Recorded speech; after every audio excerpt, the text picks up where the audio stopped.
avec les femmes pour les femmes. Sissi Aminata, avec les femmes pour les femmes. Femmes et paix, femmes et foyer. Femmes au cœur du développement économique et social. À vous la parole. Sissi Aminata se programme de Search for Common Ground avec l'appui de l'USAID et du Programme des Nations Unies pour le développement PNUD. Aimables auditrices et auditeurs, bienvenue à l'écoute de votre magazine hebdomadaire Sissi Aminata. Ces dernières années, la Guinée a été confrontée à de nombreuses manifestations de protestation, soit pour des raisons politiques ou encore sociales. Des manifestations qui ont été souvent émaillées de violence, tant à Conakry qu'à l'intérieur du pays, faisant des morts d'hommes, de nombreux blessés graves et des dégâts matériels importants. Pour beaucoup d'observateurs, ces violences ont pour cause principale le non-respect des textes et principes régissant les marches en République de Guinée. La manifestation est un droit reconnu par la Constitution guinéenne. Mais la liberté de manifester implique le respect de la loi en vigueur et par l'État, mais aussi par les manifestants. Ce qui souvent fait défaut et ternit l'image de notre beau pays, la Guinée. Une situation qui doit interpeller la conscience de chaque citoyen, surtout nous femmes, car nous sommes les baromètres de la société. Dans ce numéro du jour, nous parlerons de ce que dit la loi par rapport aux manifestations de protestation et le rôle combien important que les femmes guinéennes doivent jouer pour faire de la Guinée un État démocratique. Une fois encore, chers auditeurs, merci d'être à l'écoute de votre magazine Sissi Aminata. Un peuple uni, une nation qui sourit, loin des conflits, pour relever de nouveaux défis. Dans la démocratie, restons unis pour que la Guinée avance dans la bonne gouvernance. Hey! La Guinée, mon pays. Ma Guinée, je t'aime. Avec l'arrivée d'un président démocratiquement élu, les Guinéens espéraient en finir avec les récurrentes violences qui ont jalonné leur histoire depuis l'accession du pays à l'indépendance. Des manifestations qui restent gravées à jamais dans la mémoire collective.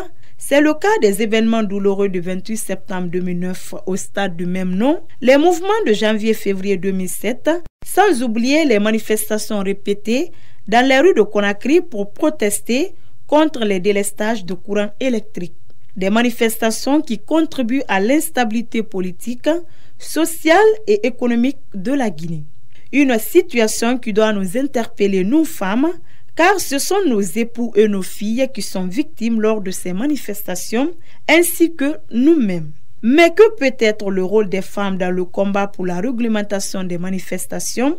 La réponse est dans ce micro-trottoir réalisé dans les rues de Conakry que je vous invite à suivre. Je pense que les femmes doivent jouer un rôle de sensibilisation, déjà au niveau des foyers, conseiller leurs maris, leurs enfants, vraiment les interdire aussi de sortir dans les rues. Parce que si on empêche aussi nos enfants de sortir, cela peut nous empêcher pour beaucoup de choses au niveau de la destruction dans les rues, mais aussi pour leur propre sécurité. Il faut essayer de se sensibiliser les uns et les autres. Et je pense que les femmes aussi, à chaque fois qu'elles entendent qu'il doit y avoir des manifestations, qu'elles se fassent entendre aussi. Et au niveau des radios et au niveau des marchés pour sensibiliser les uns et les autres à vraiment oublier ces comportements de manifestation dans les rues. Oui, la meilleure manifestation là-bas. Kono agaraba agaralira ba ene minututi ma khayama me mugende mo kono ina ga mugende fa ani mane ga me kelen fa agade mbaye baratoro donc manifestation na ba me ga manifestation na ba agaralira giri mara sisi mara gini lamne ga kamirasi ga le fin gi manifestation fima aloko bori mu kana makana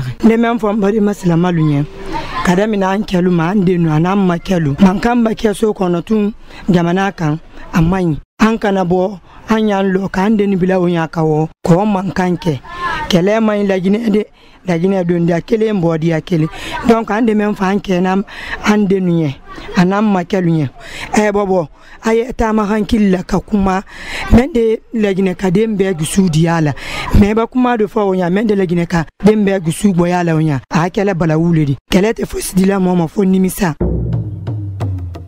Vous écoutez votre émission Sissi Aminata. Pour certaines femmes, il est possible d'éviter les violences dans les manifestations de rue. Mais cela demande le respect d'un certain nombre de règles régissant les marches en République de Guinée. Pour cela, elle sollicite l'implication de toutes les parties prenantes afin que ces manifestations se déroulent de façon pacifique et dans un climat de paix et d'entente entre forces de l'ordre et manifestants.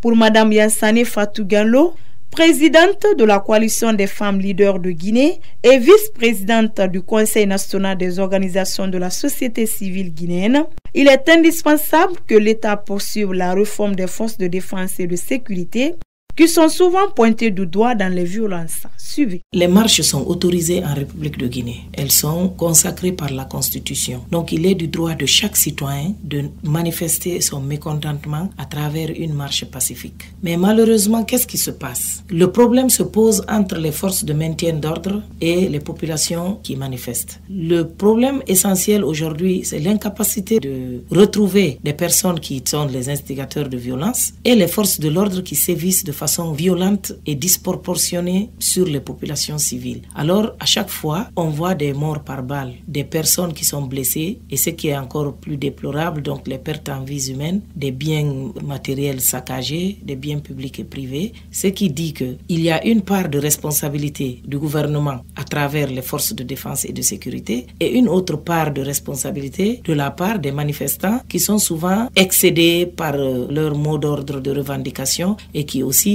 exercent des violences. Donc la responsabilité est partagée. Il arrive ici qu'on fasse des marches pacifiques. Personnellement, en tant que membre de la société civile, j'ai participé à des marches. Mais lorsqu'on veut que la marche soit pacifique, elle est vraiment pacifique.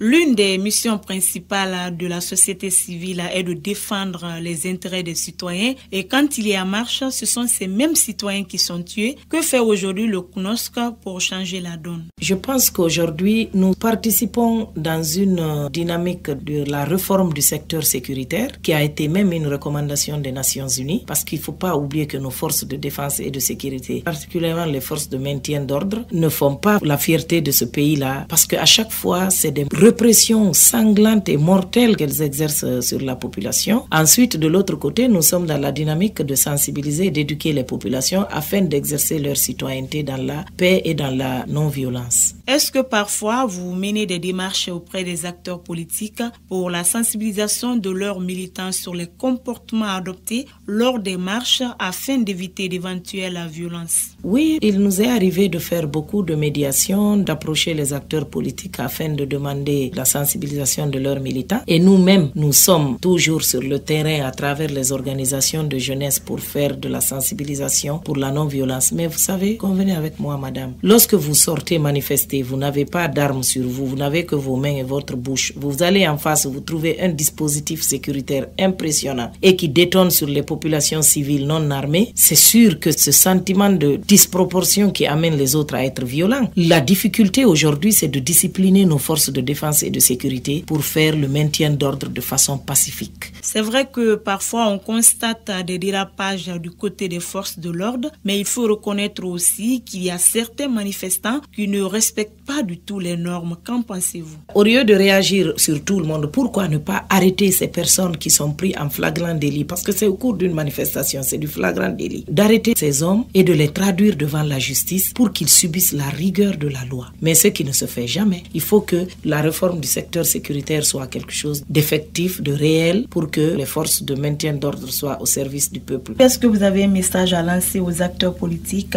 par rapport à la réglementation des marches en République de Guinée? Les acteurs politiques, l'appel que je peux leur lancer, c'est de veiller à la pacification de leurs militants. Mais l'appel le plus important, c'est au gouvernement de maîtriser les forces de l'ordre pour qu'elles agissent selon les conventions internationales sur le maintien d'ordre que la République de Guinée a ratifiées et adoptées. Vous êtes une femme, une mère de famille. À votre avis, que doivent faire les femmes guinéennes pour la consolidation de la paix en Guinée? Vous savez, la consolidation de la paix a Un parrain, c'est quoi le parrain de la paix? C'est la justice. Nous nous mettrons toujours à la tâche pour aller parler, sensibiliser, mais vous vous rendrez compte que les sensibilisations n'ont servi à rien du tout. C'est déplorable. On a mis trop d'argent pour sensibiliser, parler de paix, de non-violence, de cohésion sociale, mais il suffit qu'il y ait une étincelle, ça devient une grande flamme, parce que tout simplement, il n'y a pas de justice. Nous demandons aux politiques, à l'exécutif, de veiller à ce que la justice guinéenne soit indépendante, impartiale et accessible à tous les Guinéens de façon équitable. Le jour où cette justice aura ce que je viens d'énumérer ici, la paix va se construire de façon automatique. Les textes de loi constituent le fondement d'un état de droit. Leur respect permet une vie en société organisée et contribue aussi à éviter l'anarchie où seule la loi du plus fort prédomine.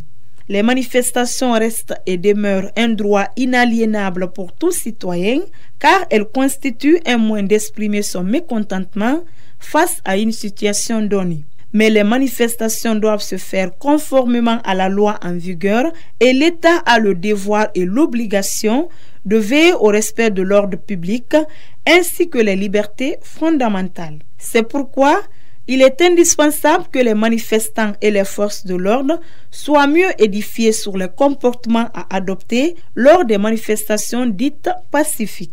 Mais que dit la loi sur la réglementation des marches en République de Guinée et quelle peut être la contribution des femmes dans ce combat?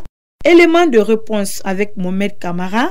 Il est juriste et professeur de droit dans certaines universités de la capitale que je vous invite à suivre. En fait, il faut d'abord procéder à une sensibilisation à large niveau pour que les gens comprennent le contenu des textes de loi, y compris en langue nationale. Parce que par application de l'article 25 de la Constitution, l'État a l'obligation de vulgariser le contenu des textes de loi, y compris en langue nationale. Parce que dire à une population qu'elle est analphabète, ça ne veut pas dire qu'elle soit bête. Dans un deuxième temps, se focaliser sur les articles 105, 106, 107 et 108 du Code pénal pour justement procéder à l'application de ces textes-là et à leur compréhension. Mais il n'y a pas que cela, il y a d'autres textes qui sont aussi là dans le cadre de la mise en œuvre des obligations liées au niveau des partis politiques, autrement appelée la charte des partis politiques. Donc je pense que c'est les éléments-là qu'il faut justement vulgariser et puis permettre à ce que les uns et les autres qui font des manquements, que ce soit une autorité, que ce soit un citoyen lambda, puissent répondre justement de ces manquements. Est-ce que cette réglementation des marches peut contribuer à réduire les violences qu'on enregistre souvent dans les manifestations en Guinée? Les manifestations sont réglementées. Le problème, il faut apprendre à résoudre les problèmes qui peuvent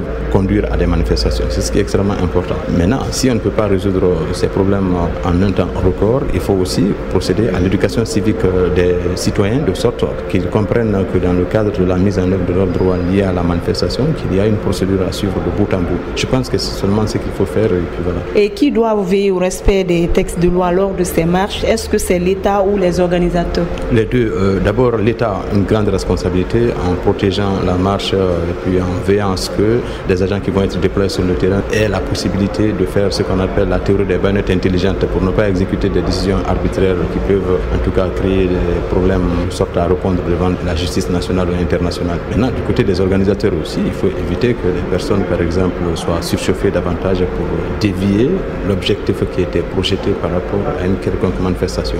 Donc, il faut couper la poire en deux, mais la grande responsabilité revient à l'État qui doit assumer l'ordre public, la sécurité publique. Mais l'ordre public et la sécurité, ça ne veut pas dire interdiction systématiquement, parce qu'une question de manifestation n'est pas régie sous le régime d'une autorisation préalable, mais c'est une déclaration préalable. Pour finir, M. Kamara, que peut être l'apport des femmes afin que ces manifestations se passent dans les règles de l'art? D'abord, c'est de jouer à la médiation parce que la femme est beaucoup écoutée. C'est la frange la plus importante en termes de statistiques, donc en termes de poids démographique au niveau de notre pays, mais aussi comme elle est écoutée au niveau de la famille, elle peut quand même jouer à l'apaisement.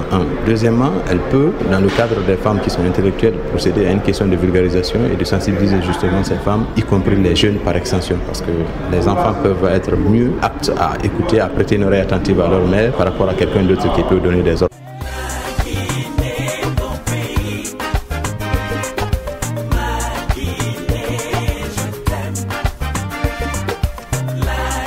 Aimables auditrices et auditeurs, vous l'avez compris, la puissance publique tire sa légitimité de sa capacité de garantir l'exercice effectif des libertés publiques d'une part et de la mise en œuvre d'un mécanisme de sanction efficace en cas de violation de ces libertés d'autre part. L'État devrait donc veiller à ce que les forces de l'ordre chargées d'encadrer les manifestations n'utilisent que les armes conventionnelles répondant aux normes internationales. Les acteurs politiques, de leur côté, doivent sensibiliser leurs militants pendant les réunions hebdomadaires des partis politiques pour éviter des affrontements qui peuvent conduire à des violences dont la Guinée a tant souffert. Il incombe donc à nous femmes de veiller sur nos enfants, nos maris, bref, sur nos différentes familles, afin de contribuer efficacement à la lutte contre la violence en Guinée. Mes chères dames, quand on veut, on peut. Allez les femmes. Vous voulez réagir à cette émission? Envoyez-nous un SMS au 622 31 39 81 ou appelez-nous au 622 05 05 33. Vous pouvez également nous envoyer un mail sur guinea@sfcg.org ou nous suivre sur notre adresse Facebook Search for Common Ground Guinée. Ici Aminata, avec les femmes pour les femmes. Ici Aminata, avec les femmes pour les femmes. Femmes et paix, femmes et foyer. Femmes au cœur du développement économique et social. À vous la parole. Sissi Aminata, ce programme est de Search for Common Ground avec l'appui de l'USAID et du Programme des Nations Unies pour le développement PNUD.